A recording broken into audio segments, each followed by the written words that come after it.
Have you heard what's happening in Calgary, Canada? Home to some of the world's best researchers and innovators in life sciences, Calgary is advancing healthcare solutions to solve global challenges. Calgary's dedication to the life sciences sector is evident in its labs, hospitals, schools, and the minds of its people, with its top institutions producing internationally recognized research and more than 110 life science companies backed by a highly skilled pool of talent. The life sciences sector is accelerating innovation in Calgary. If you're a bright mind or a bright company, Calgary is just the place for you. Take a closer look at calgarylifesciences.com.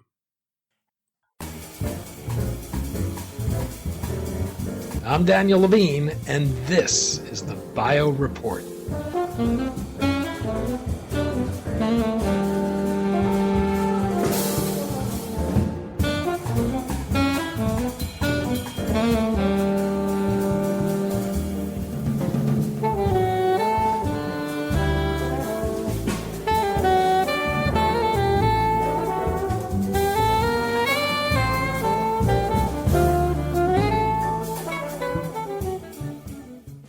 About 70% of daily deaths are caused by aging or age-related diseases. The newly formed Alliance for Longevity Initiatives, or A4LI, is an independent nonprofit advocating for greater investment in scientific research, new measures to recognize the value of extending healthy life expectancy, and steps to expedite the development of gerotherapies and regenerative medicines. We spoke to Sonia Arrison, chair of the Alliance for Longevity Initiatives, about the need the new organization is seeking to address, its agenda, and how therapeutic advances may alter our notions of longevity.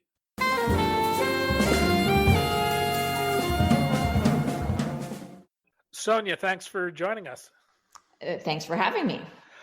We've spoken in the past through our sister show, the BioVerge podcast with Neil Littman, about your activity as an investor in the longevity space, and I encourage listeners to look that episode up and listen to it. Today, though, I want to focus on a new role you're taking on as chair of the newly created Alliance for Longevity Initiatives.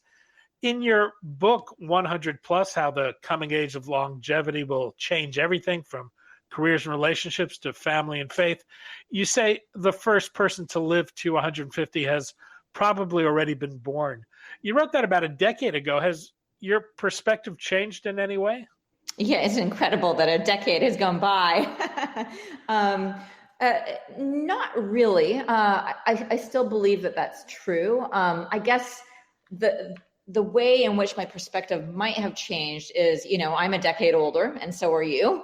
I really, as I usually say at the end of every talk I give, I don't want to be part of the last generation to only live to a life expectancy of, 80. I want to be one of the first generation to have a life expectancy of 150. And it's unclear if that will happen for my generation, but it's certainly going to happen, for younger people. That's exactly why I'm working with the Alliance for Longevity Initiatives, because we have to get this stuff moving faster so that so more people can be healthier for longer. We have this unfortunate paradox in the United States that life expectancy fell to its lowest level in 20 years, in part due to COVID, but we stopped seeing gains a decade ago. That's largely due to the opioid epidemic. Despite this, we're on the cusp of advances that have the potential to extend life in ways that would have been unimaginable in earlier generations. There are some who have suggested human life won't be able to get beyond 120 years or so. Is there any scientific reason to believe there's an upper limit on human life? Well, the only reason to believe that there would be an upper limit on human life is that you're just a complete pessimist. My father, who's a scientist, always tells a story about when he was in third grade and he told his teacher, Mrs. Barlow, that someday man would go to the moon, and she put him in the corner and made him wear a dunce hat, because who would be so stupid to say that man would go to the moon someday, right?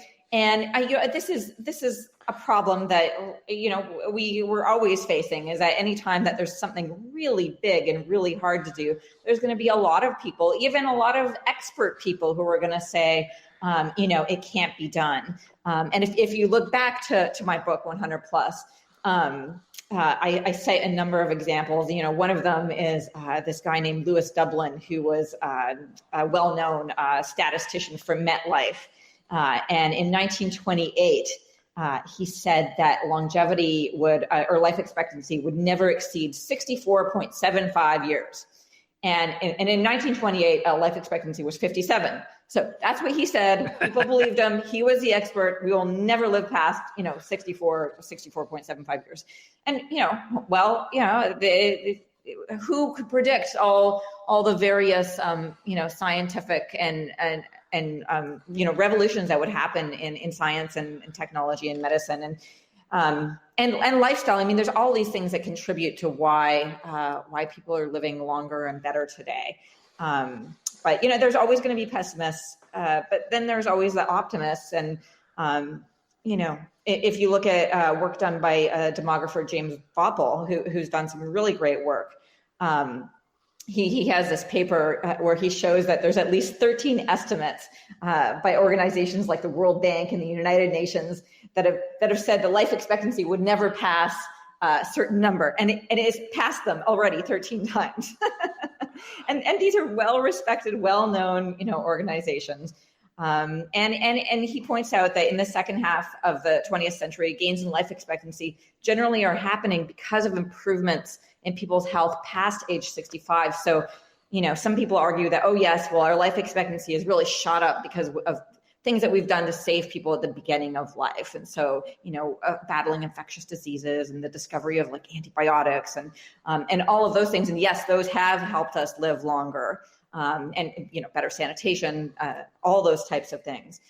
But we're also getting better at fighting things that kill us later on in life, like heart disease and cancer. And of course, we haven't cured those things yet, but we're on our way to having better and better solutions all the time. And life expectancy, if you look at the numbers, if you look back at the numbers, life expectancy has been growing despite setbacks here and there. Life expectancy has been growing at a pace of 2.5 years every decade since 1940, and it's been linear that way.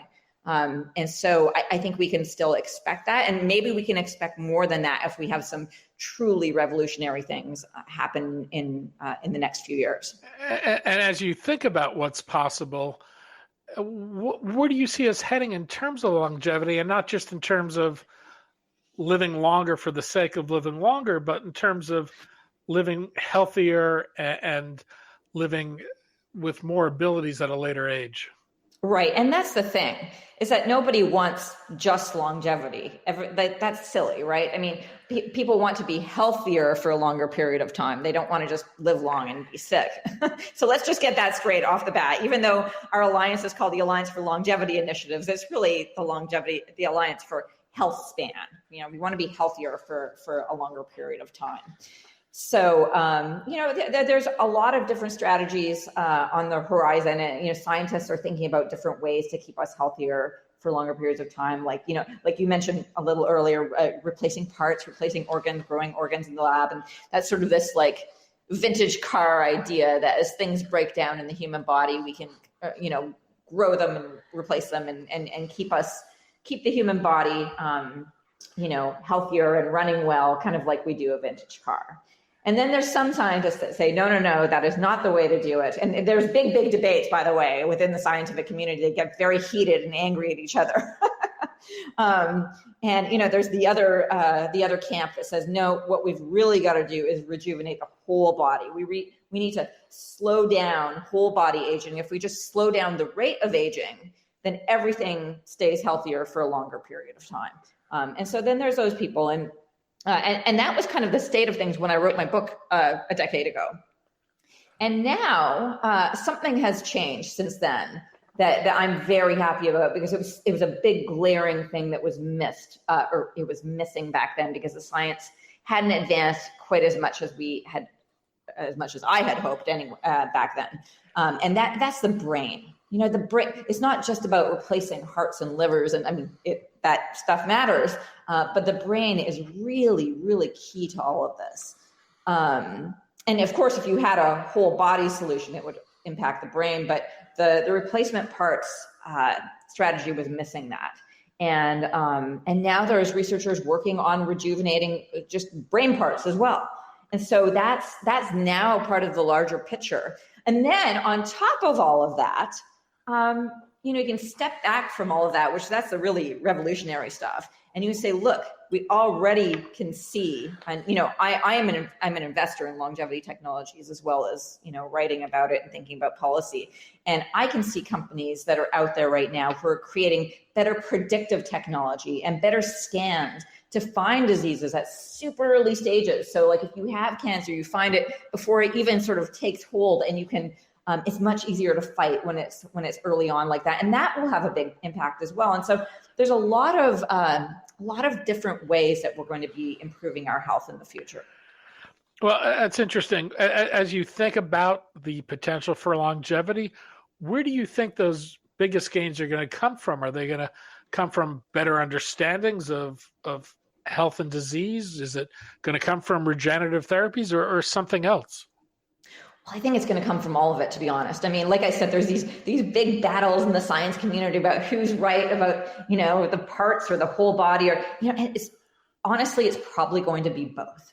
I mean, because there won't be the whole body thing. It probably won't do the whole body, but maybe it'll do a whole part of a system, and then you'll still replace parts at the same time. And I can imagine all of these things actually working together in tandem, and better drugs, better vaccines. We saw during COVID that we're able now to produce sort of more precise, quicker vaccines than we ever were before. And there's a lot of think about new technologies like exosomes, these little FedEx packages that move around in your body and can deliver payloads that most people don't even know about.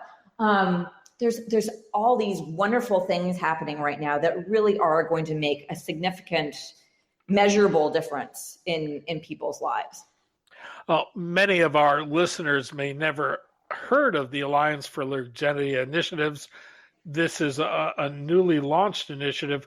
What is it and what's its mission? Oh, well, our mission. So our mission is to advocate for policies that advance health spans, right? So we are the first 501c4 that exists to advocate for longevity initiatives. And what that means, if you don't know what a 501c4 is, it's sort of the nonprofit lingo, but we're the only organization that can legally speak with politicians and advocate for legislation.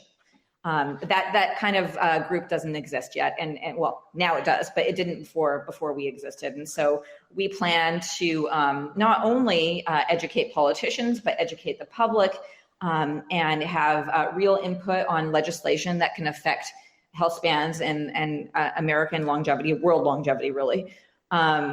It's a big mission, and it's super important, and I'm really happy to be a part of it. Well, how did this all come about? What need did you see that you're trying to address? Well, there's a lot of needs that exist. Where to start? As I mentioned, I do some investing in the longevity space. So, some people might think of that as, biotechnology or nanotechnology, or, I invest in all those sorts of areas. And, for some of my companies, they are creating anti-aging medicines. But they can't, when they create their medicine, and, eventually every medicine needs to go through the FDA. They can't go to the FDA and say, hey, I'm creating a medicine to fight aging, because there's no pathway for that. There's a pathway for anti-cancer drugs. There's a pathway for diabetes drugs. There's a pathway for heart disease drugs, but there's no pathway for anti-aging drugs. That just doesn't exist. And so since it doesn't exist, you can't get approved for it, which creates this weird situation where the companies that are doing anti-aging stuff have to pretend that there's something else. And I shouldn't say pretend. They have to categorize themselves as something narrower than they actually are, because when they're really an anti-aging drug, if it says a whole body anti-aging drug, it's going to fix your heart and your diabetic problem, and it's going to fix all of these things all at once, right? And so, well, which one do you choose, right? And so then they say, okay, well, I'm a cancer company, or okay, I'm a heart disease company. But really, in reality, they're an everything company, because those diseases, cancer, heart disease, diabetes, all Alzheimer's, those are all diseases of aging. They become more likely the older you get. There was some years ago, there was a bit of controversy where there was a declaration that obesity was a disease. Is there some need to think of aging as a disease? Yes, and that's surprising to me. That's controversial as well, that aging is a disease, because I guess try to take the other perspective. I think people who think it's controversial look at it and say, well, it can't be a disease, everyone has it. And yes, everybody does have it, but if you think that a disease is something that causes a decline in your health, aging causes a decline in your health. So the flip side is that, well, maybe it's a disease because it causes a decline in health, but really that's all semantics. And, whether we like it or not, we are all aging. The moment we're born, we start aging, and nobody is exempt from that. And it causes, the older you get, the more diseases can hit you. So whatever you want to call it, it needs to be addressed. I know this is a new organization. Who are its memberships, or where do you expect its members to come from? Well, I think it'll be broad on the whole, because I think a lot of people support this agenda, right? I mean, and we're bipartisan, by the way. And I feel like this is one of the few areas left in American life where you can be truly bipartisan, where people could truly come together from both parties and say, yes, we do want to live longer. We want to be healthier for longer periods of time. And let's get together and work for that. And so, I really do think that this will be a very broad membership. It'll be people from all over the country, from all walks of life, who support what we're doing and support the legislation that we're supporting. And then if you want to drill down into kind of more narrow constituencies, I think obviously, biotech companies or nanotech companies, those kind of companies that are working on creating the longevity medicines will certainly want to be part of it. The Alliance wants to break down barriers to longevity science. I thought we could walk through some of those barriers and have you talk a little about what the Alliance is hoping to do. The first is the lack of a clinical trial pathway for therapies targeting aging. What's the problem, and how should it be addressed? Well, this is just like I mentioned before. There's no clear pathway for longevity companies. So they have to fit themselves into some other peg in order to get their therapy approved by the government. I mean, is there a potential to have an FDA pathway for diseases of aging, or not diseases of aging, but aging therapies themselves? Yes, I think so. And I think really the thing will be over what to call it. Because is aging a disease or not? Well, who cares? I mean, there just has to be a pathway for aging therapies, right? Maybe we call them aging therapies and leave it at that and forget about the whole disease thing. We're all aging and we all need a therapy for it. And the FDA, to its credit, is already recognizing this. So this is not going to be something brand new that they've never heard of. They've been thinking about this for a while, and I know they've held some hearings and things. So I think it'll be something that happens, and it's just a question of how is it going to be? What kind of language will be around it? And I guess it's a premature question, but would you expect functional tests as endpoints or biomarkers? Right. Yes. No, that's a very good question. And that does need to be worked out. I think biomarkers make sense. And so I think, a lot of work has been done on biomarkers to date. And it's, while things are not completely clear on which biomarkers are best, I think it would be okay for the FDA to start investigating biomarkers and sort of, and using them maybe along with functional tests. The second issue the organization has talked about is funding for aging research. What's the problem and what would you like to see done? Right. Well, that is a problem. It's actually a huge problem from the perspective of how big. I mean, aging is causes an enormous amount of disease, and we spend very little money as a society trying to fight it. Like 70% of daily deaths are age-related, and the NIA, Division of Aging Biology, only gets less than 0.007% of the U.S. budget.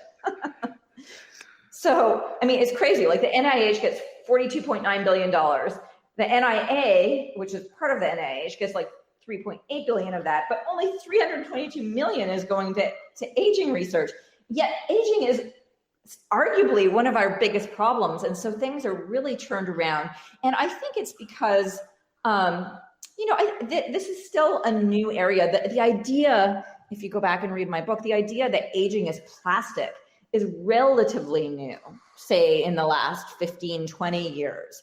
This idea that aging can be manipulated, because for the longest time, there was this idea that aging was set in stone. There was nothing you could do about it. You were born, you age, you die. That's it. We can't have an impact from the outside. And now scientists know through a variety of experiments that that's not true, and aging is plastic, and it can be impacted through various gene therapies and small molecules and things like that. And so it's really a matter of catching up.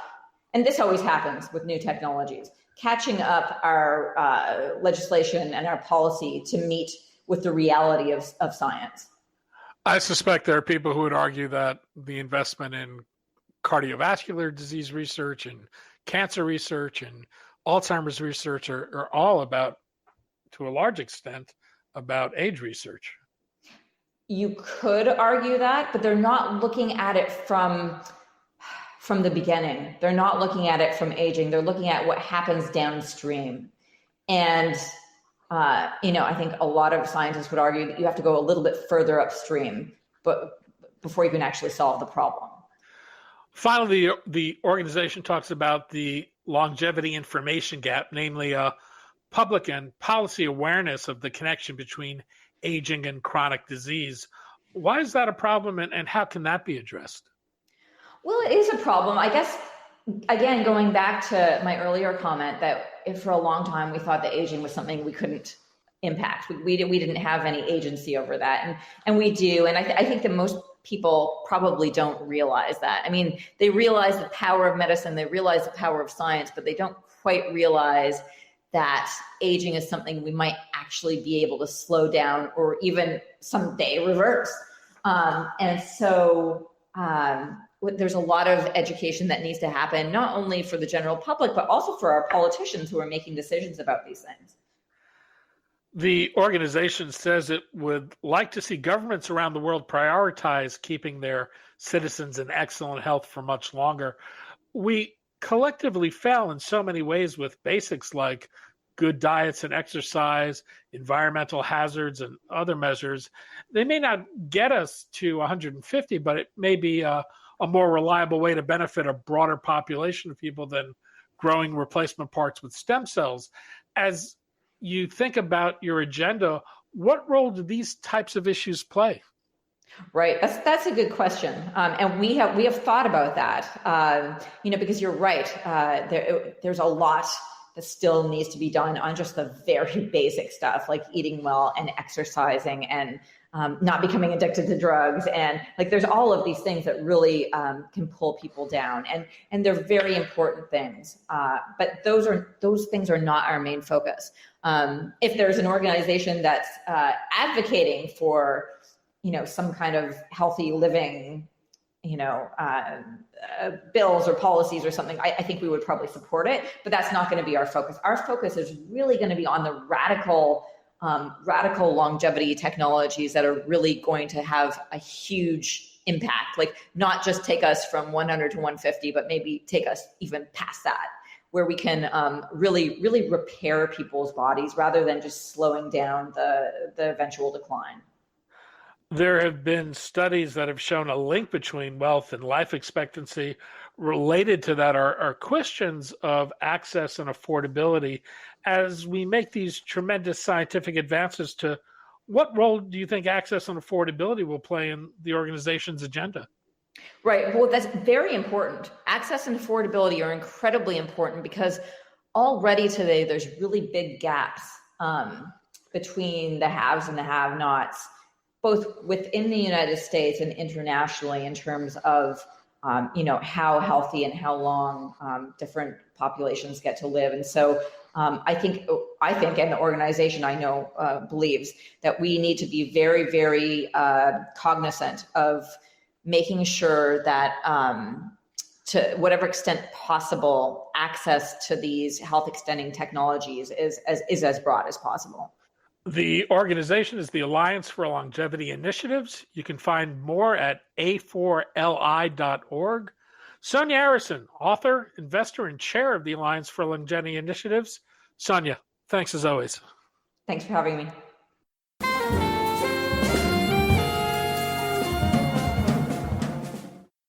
Thanks for listening. The Bio Report is a production of the Levine Media Group. To automatically download this podcast each week, subscribe to our RSS feed or through iTunes or other podcast manager. To join our mailing list, go to levinemediagroup.com. We'd love to hear from you. If you want to drop us a line or are interested in sponsoring this podcast, send email to danny@levinemediagroup.com. Special thanks to Jonah Levine, who composed our theme music, and the Jonah Levine Collective, which performs it.